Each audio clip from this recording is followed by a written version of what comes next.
Is this on? Great, thank you. We're about to get started here.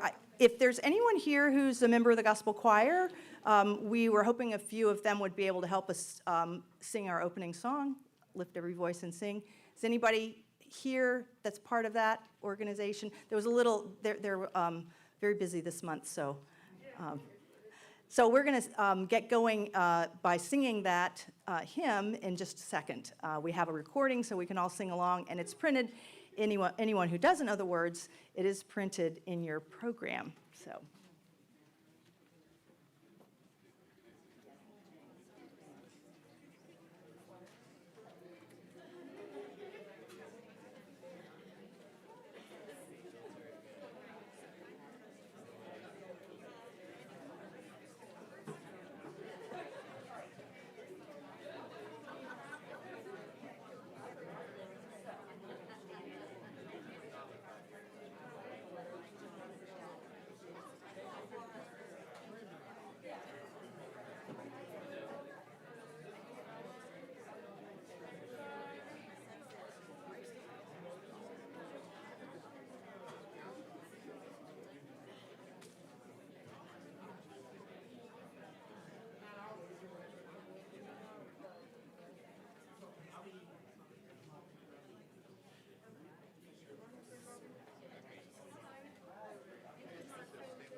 Lift every voice and sing till earth and heaven ring.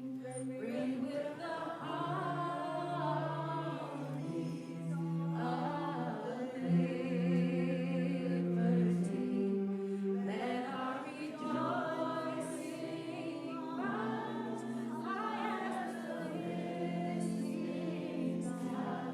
Let it resound loud as the rolling seas. Sing a song full of the faith that the dark past has taught us. Sing a song full of the hope that the present has brought.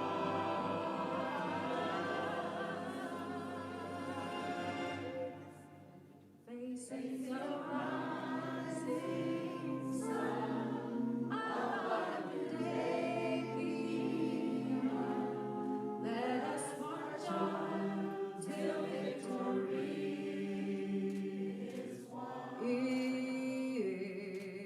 is won.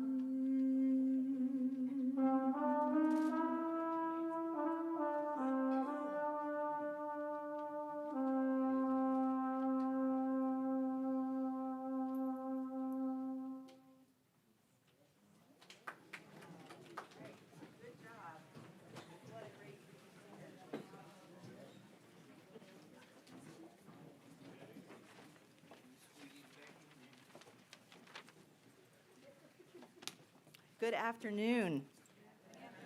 And thank you for that wonderful singing. We are the co-chairs of the Committee on Commemoration and Landscapes. My name is Julia Eichelberger, and I'm an English professor. I'm Maddie Crabtree, and I am a professor in African American Studies. I'm Valerie Frazier, and I'm the director of the 1967 Legacy Program and a faculty member in the English department. This committee that we co-chair includes many people. Some of their names are up here. And we are working together to develop ways to tell a fuller story of the history of our campus and to promote the college's core values of diversity, equity, and inclusion. And it is such an honor to be part of this committee, and we welcome new members. So anyone from the college, faculty, staff, students who would like to support us, please let us know. Today we're celebrating the installation of an exhibition that explores the life of Septima Poinsette Clark, who was born about 100 yards from here on Wentworth Street. We hope you'll have a chance to view our exhibit, which is along these walls, and reflect on Septima Clark's gifts as an educator and activist. Throughout her long life, she continued to overcome significant obstacles and make her society more just and equitable. You can see some documents from each period of her life that are in these panels that we've installed around the room.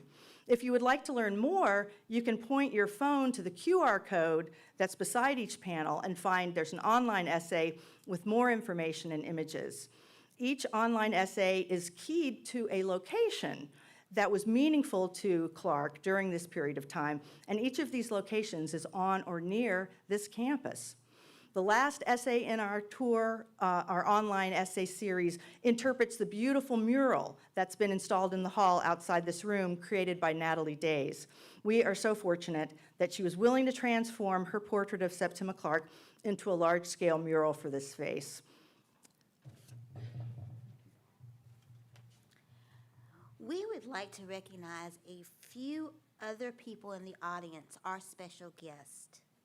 Mrs. Elizabeth Poinsette Fisher and her son Stephen, or any other family, with Neri Clark, who will speak.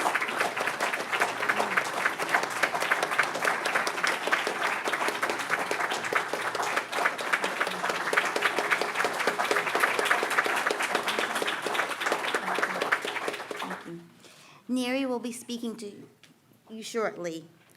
We want to also recognize members of Septima Clark's sorority, Alpha Kappa Alpha Sorority Incorporated, including Ms. Pearl Givens, Vice President of Gamma Xi Omega, and other members, and members of our own College of Charleston chapter, Iota Omicron.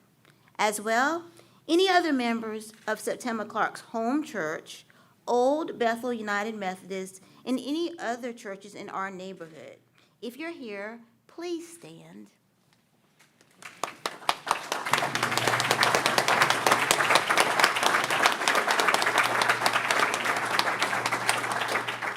Thank you.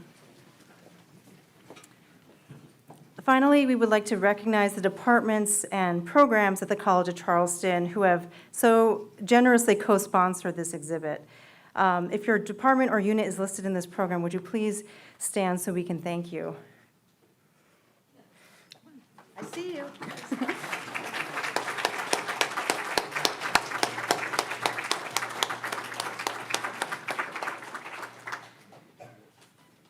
Septima Clark was an extraordinary person, and she was a reflection of the grace and steadfast commitment to excellence in the African American community. She succeeded not only because of her own hard work and talent, but also because of what she received from her family, from her teachers, churches, and civic groups. They taught her how to achieve, how to serve, and how to make positive change even in the face of tremendous opposition. Septima Clark is an inspiration to all of us at the College of Charleston who prepare students to make our world and our society better. Thank you.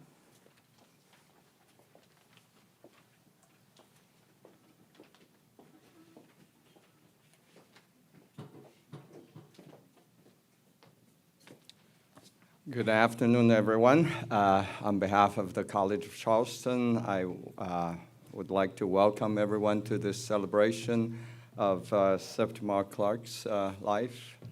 I'm Andrew Hsu. I'm the president of the College of Charleston. You know, I even remember that without a script.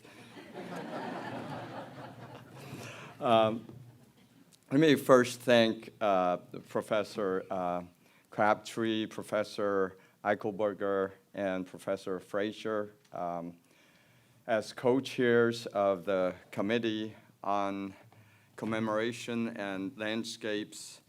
They have been the driving force behind this very important work that we're celebrating here today.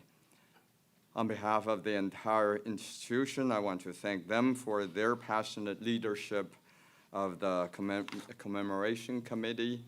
Through the committee's work, we're seeing our campus becoming a more welcoming and more inclusive campus to all students, faculty, staff, and visitors by helping reveal and tell a wider story of men and women who made this university and this city what it is today. Septima Septima Poinsette Clark is one such figure that deserves that kind of recognition. Her life and her work in the civil rights movement is worthy of a Hollywood movie because she played such an integral and important role in shaping the events that would change the entire country. One quote from her that I came across really resonated with me, and I quote, "I just try to create a little chaos." Chaos is a good thing. God created the world out of it. Change is what comes of it. I'm an aerospace engineer, and in the language of aerospace engineering, we call that chaos turbulence. And if you have ever taken a flight, and you probably experienced what turbulence is in the air. But Septima Clark fully leaned into that kind of turbulence and did not shy away from the inconvenience or hard things. And in so doing, she became a true change agent, and her quiet work in literacy seeded a booming revolution of thought and activism. I'm so proud that we can better recognize and celebrate Septima Clark on our campus through the beautiful murals done by artist Natalie Days outside of this room, and the exhibit produced by Joanna Gilmore and Julia Eichelberger here in this auditorium. Septima Clark's kind of chaos is what we need, both then and now, that will bring us the change that we're seeking. So thank you again for being here.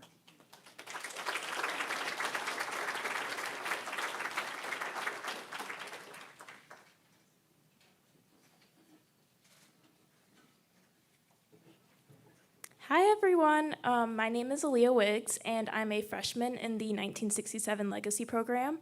And in this program, something we're really encouraged to do is to learn more about African American trailblazers who have paved the way for change and for progress. And I feel like Septima Clark really embodies what that means.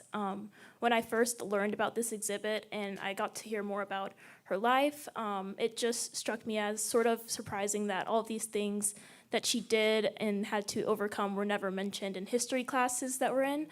And even a century ago, she wasn't even allowed to teach in Charleston, but now the college has this exhibit in her honor. And I just think it's amazing that we're honoring her legacy in this way, and I'm really proud to be a part of this project, and I hope everyone gets to learn something new about her today. Thank you.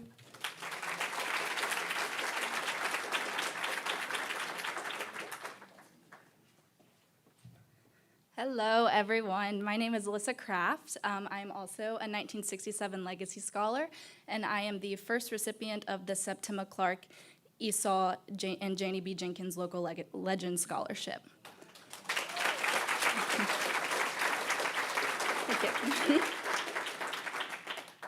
Being the first recipient, I am beyond honored to be able to represent such an influential and impactful and amazing woman that Septima Clark is. That being said, I'm absolutely thrilled that CFC has decided to come together and recognize the hard work that Septima Clark dedicated her life to, and that they're allowing those who don't know about her or those that want to get to know a little bit more about her to come together and commemorate the hard work that she did. Thank you.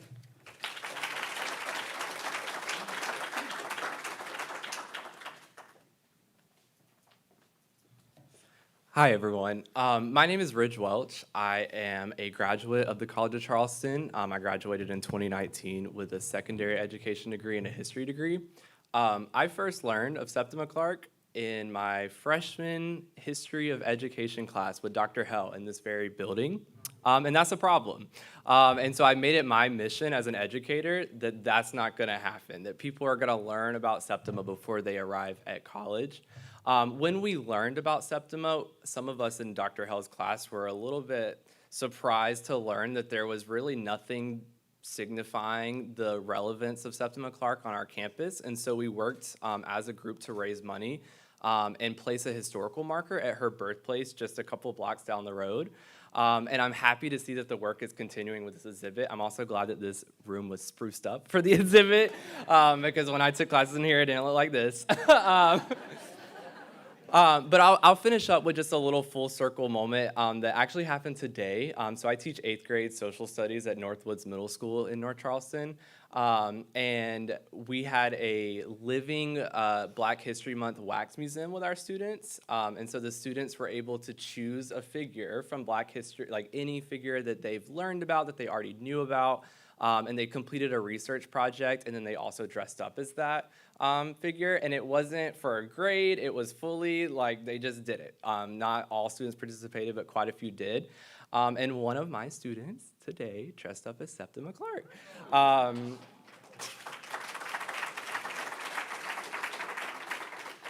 And I'll just finish up by saying, so she told me she wants to be a teacher as well. And she said that that is why she chose Septima Clark, and she wants to inspire future generations as well. So I thought that was a great full circle moment, especially with what's going on tonight. So I think that's awesome. Thank you.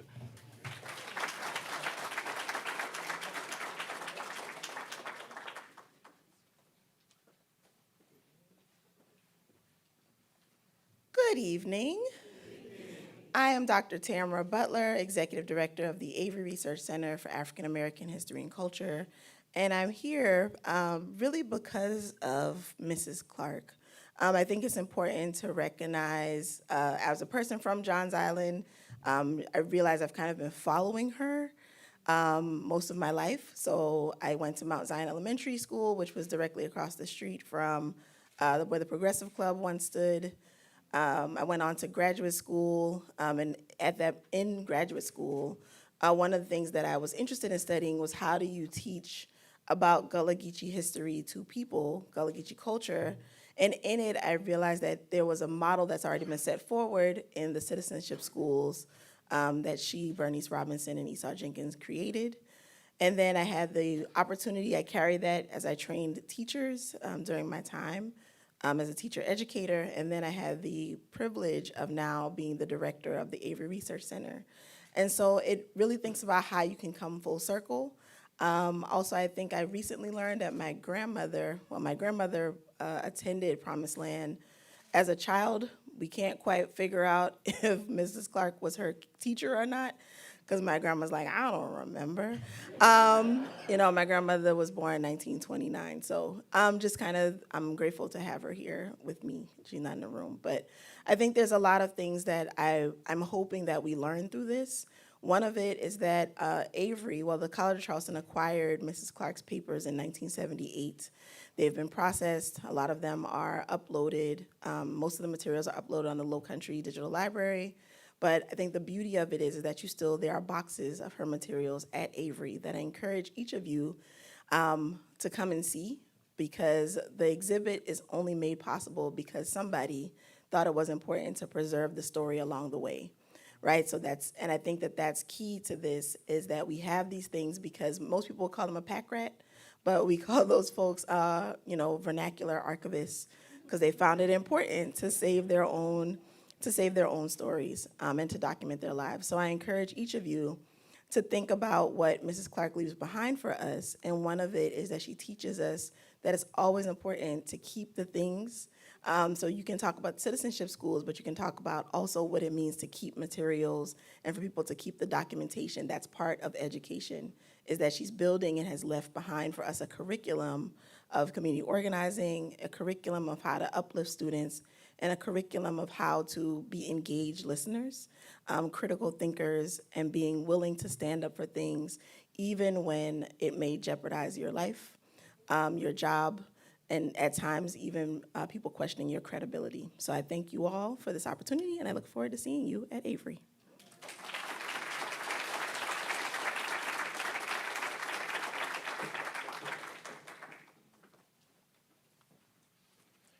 Good evening. I'm Dr. Anthony Green. I am the Director of African American Studies. And I'll just take a brief moment to reiterate and follow up behind my esteemed colleague, Dr. Butler here, about the significance of Septima Clark. It was interesting that President Hsu mentioned the quote, because I was just trying to conceive what words that I want to use to kind of honor and recognize Septima Clark as it relates to African American studies in particular. So creating chaos is ideal and perfect. And so the very existence of African American studies and the origin and the establishment of African American studies as a discipline came out of organized chaos on college campuses in the 1960s. So those students who challenged higher education to correct or implement a more inclusive curriculum came on the backs of student activism who followed in the footsteps of individuals like Septima Clark. So I encourage all students at the College of Charleston to continue in following those footsteps and creating chaos. And African American Studies is a great place to get started. Thank you.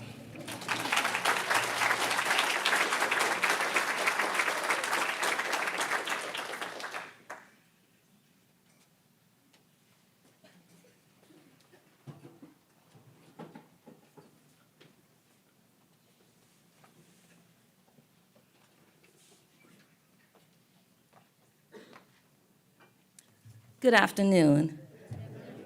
On behalf of the president of the organization, Alpha Kappa Alpha Sorority Incorporated, Gamma Xi Omega Chapter, Ms. Vicki Stuckey, we are indeed, my name is Pearl Givens, and I'm the vice president of Gamma Xi Omega. We are indeed honored and feel blessed to be here today to witness such an event as this.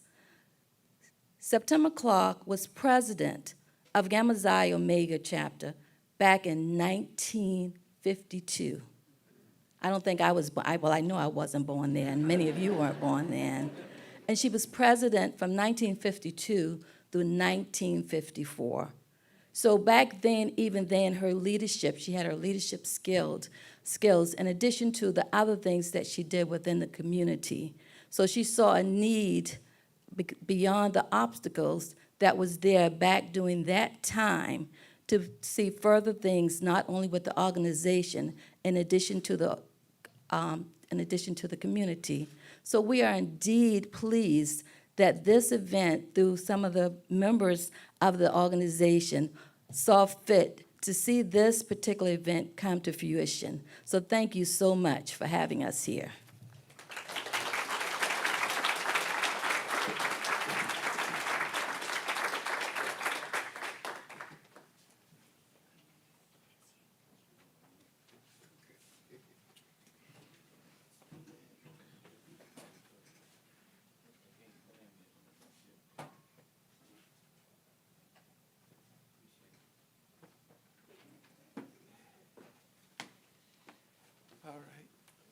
Hello, everyone.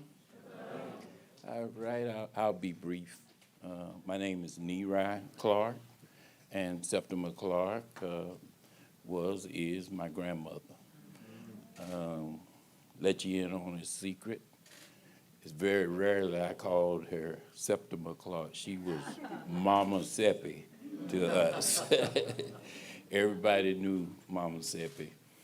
I just like to express our gratitude. This whole thing is beautiful. And on behalf of my family, the ones that are here and the ones that could not be here today, I would just like to say thank you. Also, I want to give a special mention to Mama Seppi's companion the last 8-10 years of her life, Sophie Heltight. And I'm so glad to see Sophie every time I come. And, we talk on the phone and text and everything. I live in Charlotte. And so she's definitely a special friend of the family. I think you graduated from the College of Charleston, right? And your father and mother taught here. Yep, my father. Your father, okay. So, and Mom Seppi, she loved the College of Charleston. I was here when she received her doctor's degree. And I just want to share one little tidbit, because I shared it with the newspaper reporter. He said, what else could you tell me about your grandmother that we may not know? And I said, well, look at me. She was an outstanding cook. Thank you, y'all.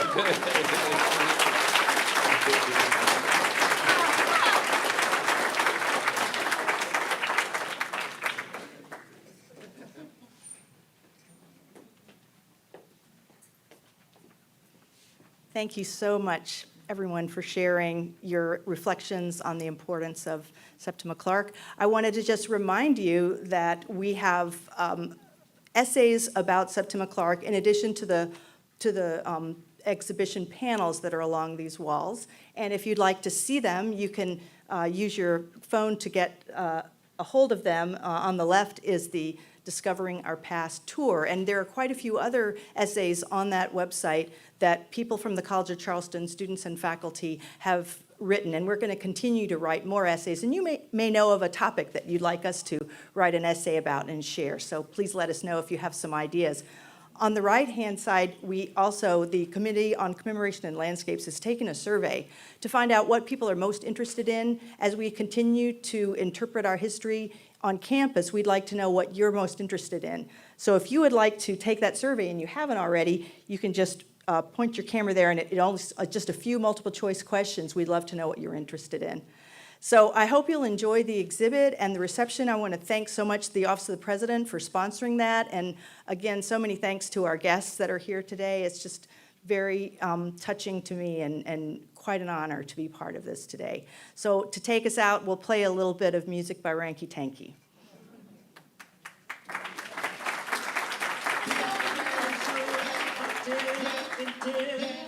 All right.